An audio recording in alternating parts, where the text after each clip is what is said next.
Wouldn't you want to win the lottery and swim in that pot of gold for the rest of your life? Or maybe just for a moment? Well, we dream big and hope to create the best memories. But unfortunate things happen in the real world, which means that there are many times when winning that big fortune will not guarantee happiness or even a moderately happy life, especially when the wrong people learn about your fortune, or when people you love are ill-intentioned. Taxes, drugs, murder, suicide, thieves, bad habits, fires, gambling, and divorce are just some evil things that may happen after winning the lottery. So, what you will be watching today is a roundup of the most chilling stories about unlucky lottery winners. And viewer discretion is highly advised. Most of these stories and images are distressing and triggering. Number 1. Maria Lou Devrell. In 1999, Maria Devrell won a whopping $5 million Australian dollars.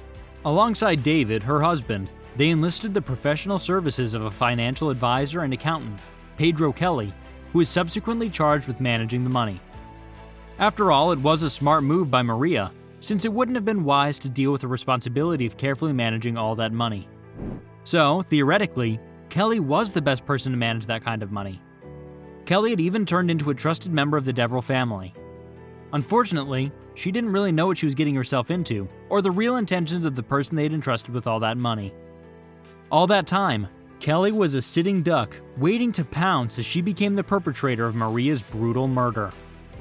On the 28th of March 2011, Maria got into a heated argument about the money, and Kelly flipped suddenly, attacking Devrell at her home in Tamworth.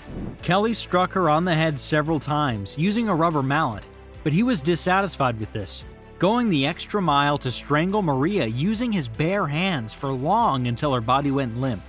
As it was later discovered from the investigations, Kelly left Devrell's body at the crime scene, where Maria's daughter found it later. Maria's murder resulted in a very lengthy trial, and eventually, Kelly revealed his true intentions behind that very dark murder. He would have stolen the money and disappeared on the Devrells, but he didn't. He took her life. Kelly claimed to have been angry because of Devrell's wasteful spending habits. Out of frustration, he confronted Devrell, but the confrontation drove him entirely out of control, and in anger, he took out his revenge on her. Kelly was sentenced to about 2 decades in prison. He obviously deserved worse. The Devrells got it worse. Number 2. Jeffrey Dampier. Jeffrey previously worked as a security guard, and he didn't stand out. But his luck changed in 1996 when he became one of Chicago's most successful lottery winners. He won a jackpot valued at $20 million. And soon after the winnings, this security guard turned millionaire divorced his wife and opened the largest can of worms, or maybe lottery bad luck. For starters, the divorce meant he lost half of his newly earned wealth, but it didn't stop here. All the fortune he was left with was enough for him to lead a happy, trouble-free life. But this didn't pan out well, all thanks to the bad people surrounding him. Other than the many spending sprees, he met a lady, Crystal Jackson, who turned out to be the nail in Jeffrey's coffin. While Crystal wasn't his murderer, Jeffrey's new wife and now their wealth was heaven for Crystal, and they all embarked on long and lavish family vacations that also featured expensive gifts. They even moved to Florida, where they started a new life. Sadly, this new life involved sleeping with his sister-in-law, Victoria Jackson, which he masked under the guise of kindness to her. But Jeffrey was not the only person sneaking around in that family. While sleeping with Victoria Jackson and her partner, Nathaniel plotted Jeffrey's murder behind his back. Around this time, Victoria and Nathaniel hatched a sinister plan to take Jeffrey's money. In their genius plan, which they kicked off on July 26, 2005, Victoria faked a call for help to Jeffrey, citing car trouble. But when Jeffrey arrived at the scene, nothing was as expected, and there was no car trouble. Instead, there was Nathaniel, who greeted him with a shotgun on his face, after which he was tied up and taken to an unknown location. There, Nathaniel made his and Victoria's demands. Jeffrey was to give up all his money to them if he wanted to keep breathing. However, Jeffrey wouldn't give up his fortune. Nathaniel gave Victoria the gun, threatening to kill Victoria if she didn't kill Jeffrey. Unfortunately, the little entanglement between Jeffrey and Victoria didn't mean much to her, and she wasn't ready to risk her life, so she executed Jeffrey by shooting him in the back of the head. 1 year later, in 2006, after Jeffrey died, Victoria and Nathaniel were both convicted and sentenced to serve 3 consecutive life sentences. they're still in prison to date. Number 3. Urooj Khan. The story of Urooj Khan is not just horrific, but also very sad. Urooj Khan was one of the unluckiest lottery winners, as he died a day after winning the $1 million lottery prize in June 2012. And his story doesn't end there. While he won at least $1 million in lottery prizes in Chicago, Urooj had immigrated to Chicago, where he had opened his own dry cleaning business. However, Urooj turned up dead a day after winning the ticket. But before he died, Urooj had tried calling his brother, Imtiaz, but the only announcement his voice made was that Urooj had suffered a heart attack. Imtiaz rushed to Urooj to help save his life, but he found him dead, and the specialist noted that he died of natural causes. However, Imtiaz was not satisfied with the results or findings, but pushed investigating because he knew something was wrong.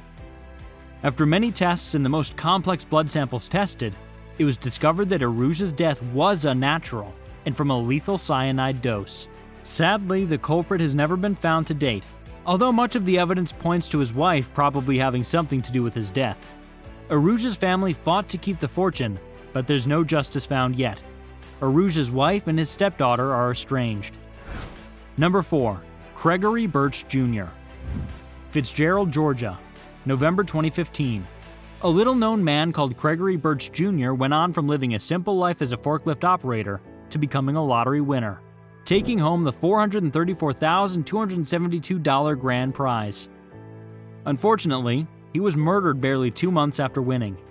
The worst part is that he was murdered in front of his girlfriend and kids in what is considered to be one of the most chilling tales to date.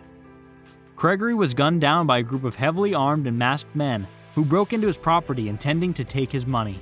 Unfortunately, they took more than cash, as these criminals executed Burch mercilessly by shooting him multiple times all over his body, and he had no chance of defending himself. Eventually, the police apprehended the 7 suspects, who, in the most interesting twist, turned out to be Nathaniel Baker, who coincidentally shares a name with Nathaniel Baker, above, the guy who ensured the execution of Jeffrey Dampier. Nathaniel was convicted and executed in January 2017 to life in prison, and with no possibility of parole. He was sentenced along with Wayne Malik Jordan, who was also found guilty in the case and is serving 2 life sentences in prison, plus 15 additional years. It's safe to say both men will die in prison. All the other suspects were prosecuted for their crimes. Number 5. Bazil Thorne. The news spread like wildfire when Bazil Thorne was announced the winner of 100,000 Australian dollars in 1960. Unfortunately, catching the attention of perverse individuals, including a guy who'd killed Thorne's son, Stephen Bradley. Bradley devised what he deemed the perfect plan to get his hands on Thorne's money. His plan involved kidnapping Thorne's son, Graham. He grabbed him one morning on his way to school, and that was the last time anyone saw the kid. Graham was to be exchanged for a hefty ransom, but not even the police could prevent the misfortune that befell the family, since Graham's body was found in an abandoned lot close to his home. After this unfortunate event, Australian laws changed significantly, with the lottery winners given the right to remain anonymous. This remains a sad story, because it was the end of the age of innocence, and kids couldn't just play outdoors without worrying about what may happen. These are all tragic stories, and the victims shouldn't have suffered this. So perhaps, all winners' identities should be hidden. It could be the best thing to do to preserve lives.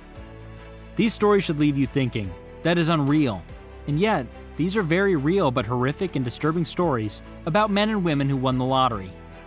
But their lives were never the same after getting their hands on that pot of money. Throughout human existence, money has been the root of all evil, turning kin against other. The lucky lottery winners are not spared, with the prize money becoming a source of conflict and jealousy. You never really know who to trust. It's also wise to keep your winnings on the DL, because you cannot trust anyone, and it's best to remain anonymous. The best part is that the lottery companies allow anonymity to their winners, so it's best to take advantage of such offerings.